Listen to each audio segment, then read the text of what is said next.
Ketua Umum PSSI Erick Thohir membantah bahwa renovasi Jakarta International Stadium atau JIS yang dipersiapkan untuk Piala Dunia U17 2023 membutuhkan anggaran sebesar 5 triliun rupiah.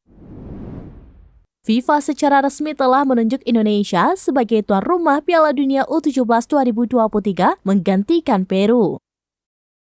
Salah satu arena yang disiapkan Indonesia untuk menggelar laga-laga Piala Dunia U17 2023 adalah Jakarta International Stadium atau JIS.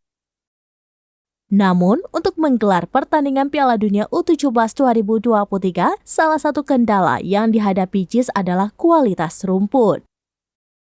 Menteri Pekerjaan Umum dan Perumahan Rakyat atau PUPR, Basuki Hadimulyono mengatakan bahwa rumput tidak memenuhi standar FIFA. Basuki mengungkapkan seluruh rumput JIS akan diganti dengan estimasi biaya yang membutuhkan sekitar 6 miliar rupiah. Secara terpisah, Ketua Umum PSSI Erick Thohir membantah kabar yang menyebut renovasi JIS membutuhkan anggaran sebesar 5 triliun rupiah. Meski tidak menyebutkan biaya renovasi JIS, Erick menjelaskan bahwa total anggaran untuk renovasi 22 stadion di Indonesia mencapai 1,9 triliun rupiah.